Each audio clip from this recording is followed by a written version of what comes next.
Today I'm going to share with you jail records you didn't even know you could get. Hi, this is Larry Kaye with ShadowAnyone.com. We're going to start right in here with citywide jail population records. This is, you can see, a hand-kept record. It's kept at the jail in this particular county. And you can notice a variety of different things that you can learn from it. You can see jail population records are recorded at least 3 times during the day. It's 1600, 1900, 2200.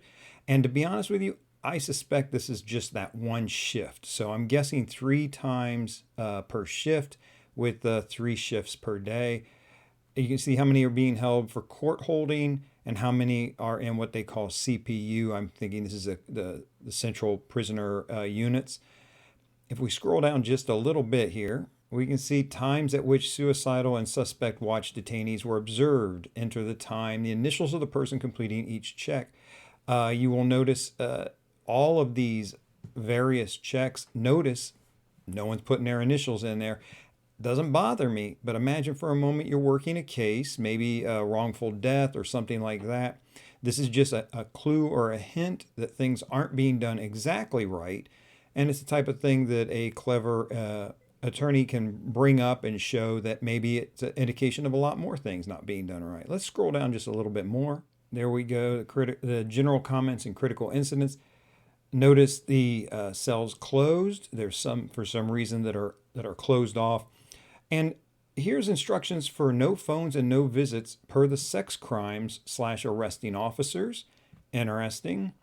You have this one unit with, these are some names I've blacked out here. All 3 different people, same last name, and there's the instructions, keep segregated, they're all suicidal. Come down here to cell number 7. This person whose name, this is all, by the way, the redactions are all me. This is not something that was redacted by Public Records Unit. No phone calls per the detective. And a little bit further down, 2 of those people, 2 of the 3, can use the phone per detective. Those are 2 of the 3 people who are on to be kept separated. Here's another page of jail records you didn't know you could get. Maybe you suspected that they exist, but this is the Suicide and Special Watch Observation Sheet. I will point out, even if this sheet was completely blank, there's some interesting things you can learn if you read the finer print, Suicidal and Special Watch Detainees. By the way, note that that's what this county calls their incarcerated personnel. It varies a little bit. That's a good generic name that's used all around, but just when you're talking with deputies and jail personnel, you'll know to use the phrase detainees. They are to be observed at irregular intervals, not to exceed 10 minutes. Very handy thing to know, especially if something happens to a client or it's involved in a case that you're working and something does happen.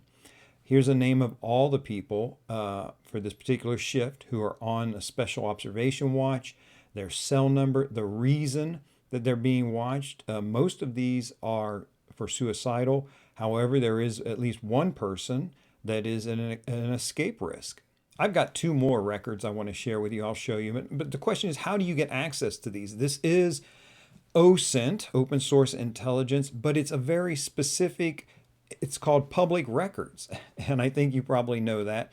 This is not going to be available online. These sheets, these pages, these logs, which are clearly handwritten and kept at the jail, are going to be there at the jail behind all sorts of locked doors. Unless you make a public records request, you're probably never going to see these records. So how are you going to know what's going on behind all these locked gates and doors? Nobody in there, even the COs, the corrections officers, the deputies, the guards, whatever you want to call them, they're not supposed to be posting to social media from in there. How do you know what's going on in this detention facility, in this government place where people are being held against their will?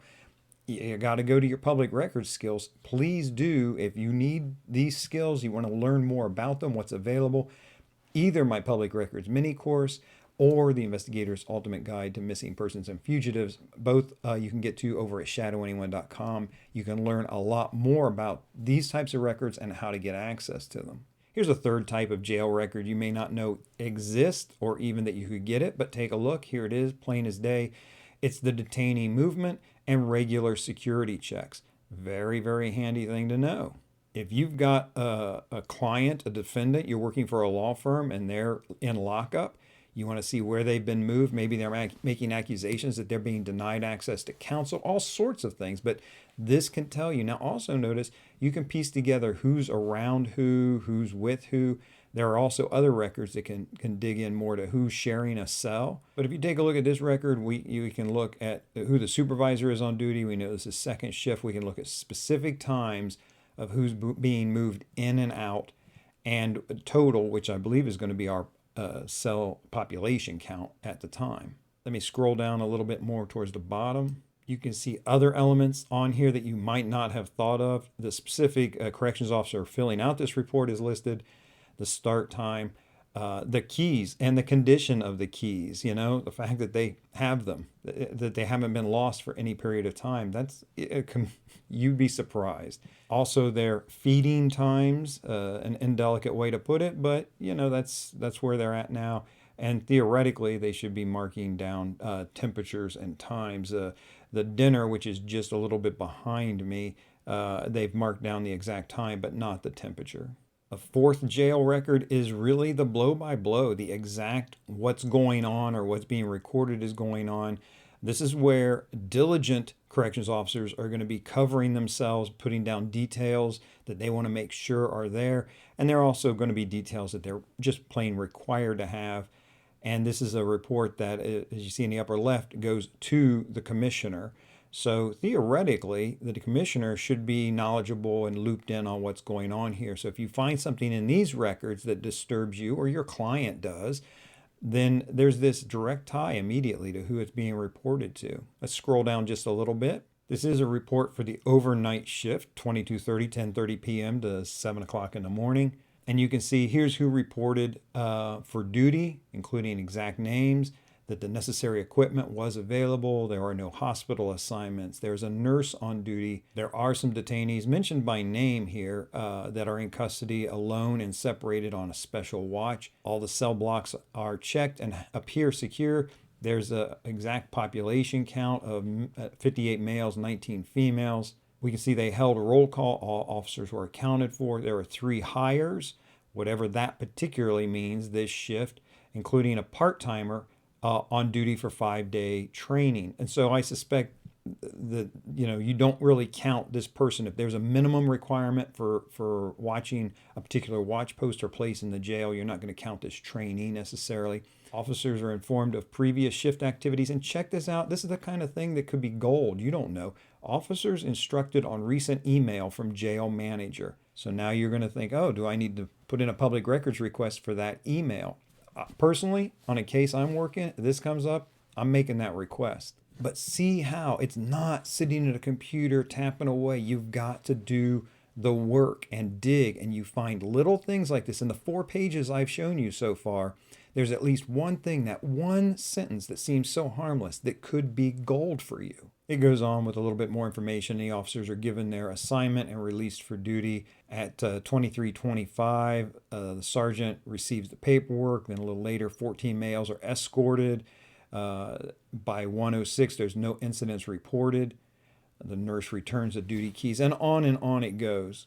Look, this stuff just ain't that hard, and you will appear psychic to your client. Clients off the street will just lose their minds that somehow you have a source. You have a source in county lockup where you can get access to these records.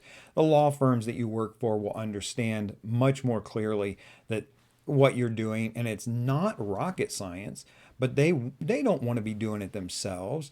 And really, when they go with an investigator, especially an experienced and trained investigator, and you understand, you go line by line, look at everything, and you ask yourself, what could this really mean? Why is this being said? What's not being said? All of this makes you just so much a better investigator than a lot of people who are just going around using open source intelligence without digging into that beautiful subset of public records. I've made a lot of money doing these things. I'm not teaching you stuff that I've heard about from other people. I'm teaching you stuff that I know from 9 years of owning and running my own agency. Gets you the clients, keeps you the clients, and gets you paid reliably over and over again. If you have any questions, comments, or concerns, please let me know. In the meantime, this is Larry Kaye with ShadowAnyone.com. Remember, do the right thing, even if it's the hard thing.